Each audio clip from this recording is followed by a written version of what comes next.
In the year 1212, something remarkable happened in the north of Europe. There had been crusades before, and this one would never be an official crusade. Pope Innocent III never declared it as such, but it would be a popular movement of people, a popular movement of young people. It would go down in history as the Children's Crusade. But what actually was it? The chroniclers of the time described these people as pueri, which does mean children, but it also means the powerless, the lowest strata of society, the peasants that the chroniclers normally ignored. During the Third Crusade of 1189, the great King Richard the Lionheart had saved the crusading states along the coast. But he was now gone, his coat of arms hung upside down in mourning. The German Emperor Barbarossa was gone as well.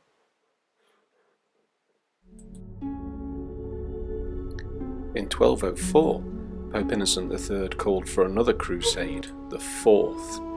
This one, though, would be diverted by greed, and diverted towards the great Christian city in the east. This was Constantinople, Byzantium, a city that still had Roman emperors, even if they spoke Greek and not Latin. And this was the great church of Justinian, the Hagia Sophia, before it would become a great mosque.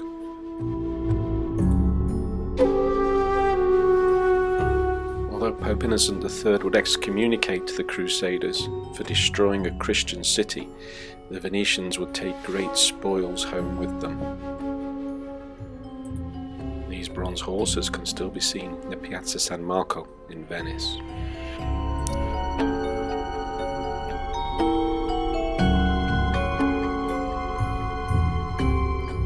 In 1209, Pope Innocent III proclaimed another crusade.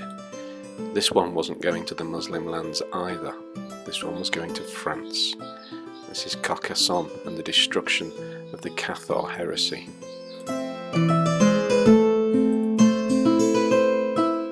Disillusioned by the popes and by the great knights, new movements arose.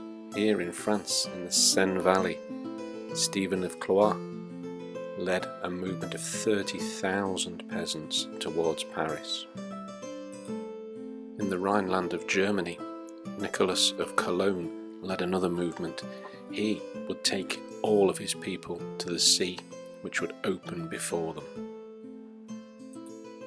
Stephen met the king, Philip II, at Saint-Denis. The king was less than impressed and didn't think much of his plans to march to Marseille, but that's what Stephen did.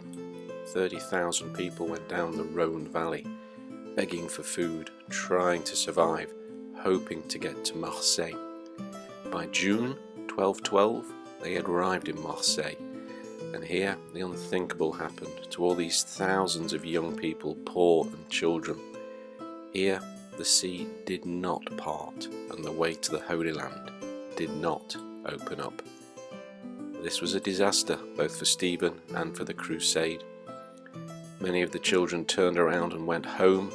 Many of them tried to find their own way to the Holy Land. Some ended up on ships that promised them passage to Jerusalem, and instead took them to the slave markets of Algiers.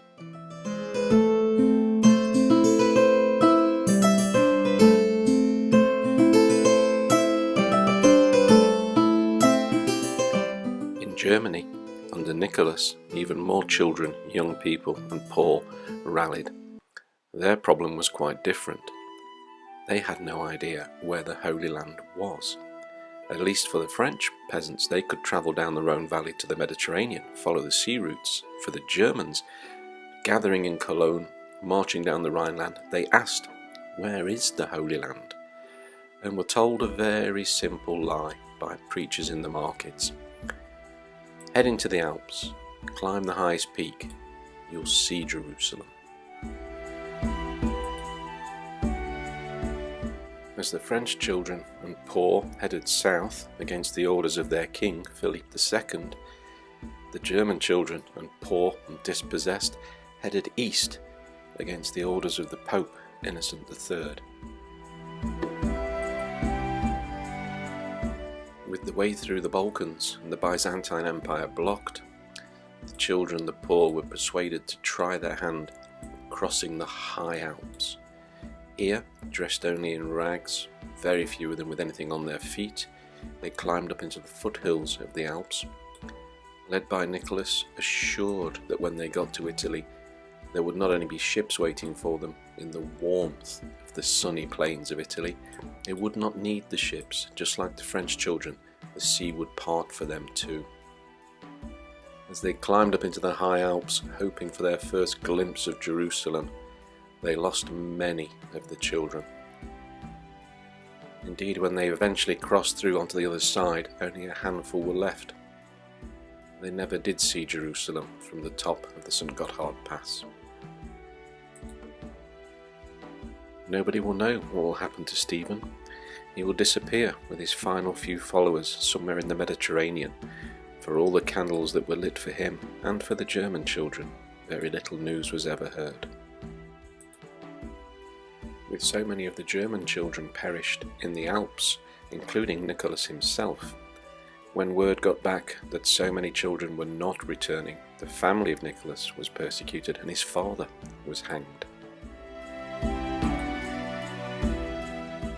Of all the tens of thousands of children and juveniles who headed off from France and from Germany, a handful found a new life in the sunny Italian cities of Pisa or Genoa, or stayed in Rome, perhaps no more than a few hundred out of the thousands who left the north of Europe. Many found themselves here in North Africa, and a French priest returning in 1230 spoke of the huge numbers of Christian children in the slave markets as far east as Baghdad. The slave markets of the Barbary coast had existed for hundreds of years and would exist for hundreds more. This is the Royal Navy bombarding Algiers in 1814 in response to Europeans having been taken as slaves.